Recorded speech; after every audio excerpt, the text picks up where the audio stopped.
तो जैसे कि आप सभी लोगों ने सॉलैंड 2 के पिछले एपिसोड में तो देखा ही होगा कि बीसगढ़ डिटियन ने यूहाऊ को परमिशन दे दिया था स्टारडो फॉरेस्ट से घर जाने के लिए, लेकिन उससे पहले डिटियन ने यूहाऊ को एक पेंडेंट दिया था और उसने कहा था कि ये पेंडेंट कभी भी मत उतारना। ये कहने के साथ ही डिटियन वहां से चले गया था, जबकि यूहाऊ वहीं पे बैठकर मेडिटेट कर रहा था। तो इस एपिसोड की स्टार्टिंग में हमें किसी की आवाज को सुनाई देता है जो कि यूहाऊ को बुला रहा होता है और उस आवाज को बुलाने के साथ ही यूहाऊ अपने आप ही स्पिरिचुअल सी में खींचा चले जाता है। जिस चीज को देखकर यूहाऊ हैरानी से कहता है कि brother sky dream ice empress आखिर क्या हुआ है। जब यूहाऊ स्काई ड्रीम और आइस एम्प्रेस को देखता है तो वो दोनों स्पिरिचुअल सी में उड़ रहे थे और वो लोग पूरी तरीके से इंसान बन गए थे और देखने में ऐसा लग रहा था कि उन दोनों ही काफी गुस्से में हैं। फिर स्काई ड्रीम गुस्से में कहता है कि क्या तुम्हें पता है डिटियन ने तुम्हें अभी अभी क्या दिया है। फिर यूहाऊ भी अपने सिर को ना में हिलाते हुए कहता है कि इस बात में तो मैं भी श्योर नहीं हूँ, लेकिन मैं ये अच्छी तरीके से कह सकता हूँ कि ये मेरे प्रोटेक्शन के लिए ही है, क्योंकि मेरी सेफ्टी पूरे स्टारडो फॉरेस्ट के लिए सबसे ज्यादा इम्पोर्टेंट है। यूहाऊ की इस बात को सुनकर स्काई ड्रीम साई करते हुए कहता है कि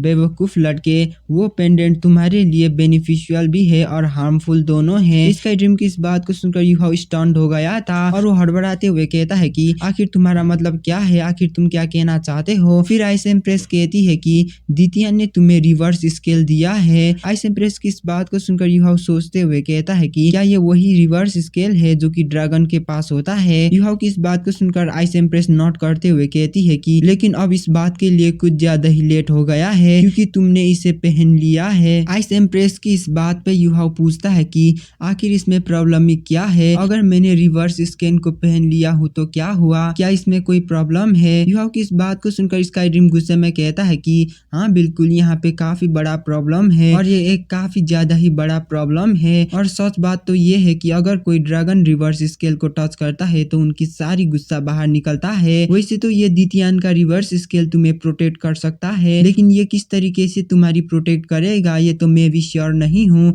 लेकिन डिटियन की इस रिवर्स स्केल में हेवन की उरात है, यानी कि इसका मतलब ये है कि इस रिवर्स स्केल में हेवन की गुस्सा है और इसके वजह से तुम्हें हेवन कभी भी गॉड बनने नहीं देगी। अगर साधारण शब्द में कहूँ तो तुम अब कभी भी गॉड नहीं बन पाओगे और न ही तुम्हें गॉडली सीट मिलेगा। स्काई ड्रीम की इस बात को सुनकर यूहाऊ कंफ्यूजन से कहता है कि गॉडली सीट, आखिर वो क्या है, आखिर वो गॉडली सीट क्या है। फिर आइस एम्प्रेस जवाब देते हुए कहती है कि हमने तुम्हारे साथ रहने के लिए इसीलिए चूज किया था ताकि तुम फ्यूचर में ट्रू गॉड बनो, और तो और तुम ट्रू गॉड बनने के बाद ही हम तुम्हारे बॉडी से सेपरेट हो सकते थे। लेकिन उससे भी बढ़कर बात तो ये थी कि अगर हम तुम्हारे साथ गॉड रिलम में जाते हैं तो हम भी हमारे ऊपर लगाया हुआ बैरियर को तोड़कर गॉड बन सकते हैं और हमारी लाइफ भी एंडलेस हो सकता था, और तो और हम भी इमोर्टल बनते और हम कभी भी नहीं मरते। लेकिन अब तो ये इम्पॉसिबल जैसा ही हो गया है, अब तो इसका थोड़ा सा ही चांस बचा है और हमें अब ऐसा लगता है कि अब तुम गॉड नहीं बन पाओगे, क्योंकि डिटियन की रिवर्स स्केल ऑलरेडी तुम्हारे साथ फ्यूज्ड हो चुका है, और तो और इस रिवर्स स्केल में कर्स होने की वजह से अब तुम्हारे पास थोड़ा सा ही चांस है गॉड बनने की। तुम्हारे अभी के डेवलपमेंट और प्रोग्रेस को देखकर हमें ऐसा लगता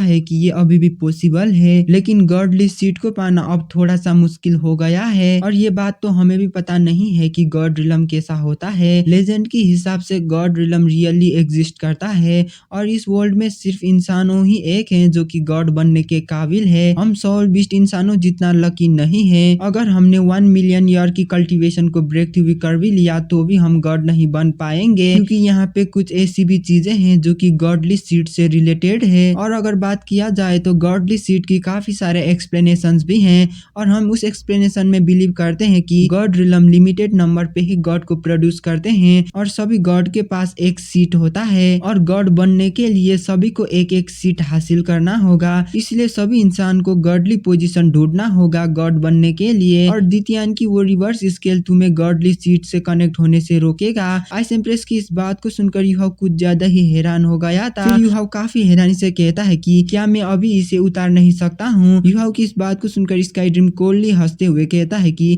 बेवकूफ, क्या तुम्हें मरना है? जब तुम मर जाओगे तो तभी तुम इसे उतार पाओगे, नहीं तो अब इसे उतारना लगभग नामुमकिन है। स्काई ड्रीम की इस बात को सुनकर यूहाऊ शांत होते हुए कहता है कि क्या यहाँ पे कोई दूसरी रास्ता है गॉडली सीट को ऑब्टेन करने की। यूहाऊ की इस बात पे आइस एम्प्रेस कहती है कि हाँ, यहाँ पे कुछ रास्ता है, लेकिन तुम्हें उसके लिए डिटियन को मारना होगा। क्या तुम वो कर पाओगे? और यहाँ पे दूसरी एक और रास्ता भी है, तुम्हें दितियान को सरपास करना होगा। लेकिन अब ये तो लगभग नामुमकिन ही है क्योंकि दितियान ऑलरेडी अपने लिमिट में है और तुम आखिर कैसे उसे सरपास कर पाओगे। अगर तुम उसे सरपास करते हो तो तुम गॉड बन जाओगे। लेकिन यहाँ पे बुरी बात तो ये है कि आखिरकार तुम कैसे उसे सरपास करोगे। और हाँ, यहाँ पे और एक रास्ता भी है, अगर कोई ट्रू गॉड आकर दितियान की इस रिवर्स स्केल की सील को तोड़ता है तो तुम्हें गॉडली सीट मिल सकता है। सिर्फ यही 3 चीजें ही तुम्हें गॉड बना सकता है। तुम्हें क्या लगता है कि आखिरकार इनमें से तुम्हारे साथ क्या होगा। इससे कुछ भी फर्क नहीं पड़ता है कि तुम कितना ज्यादा टैलेंटेड हो, तुम्हें अभी भी 100 साल लगेंगे दितियान की लेवल पे पहुंचने के लिए, लेकिन तब भी तुम उसे हरा नहीं पाओगे क्योंकि उसके पास ड्रैगन किंग क्लॉ है। वैसे तो उसकी 9th मेटामॉर्फोसिस होने ही वाला है और ये मेटामॉर्फोसिस शायद उसकी जान भी ले ले। वैसे भाई लोग, मैं आप सभी लोगों को बता देता हूँ कि मेटामॉर्फोसिस यानी वो होता है जहाँ पे आसमान से लाइटनिंग गिरता है और उस लाइटनिंग को अपने बॉडी में लेना होता है ब्रेक थ्रू करने के लिए। तो चलो कहानी को दोबारा से कंटिन्यू करते हैं,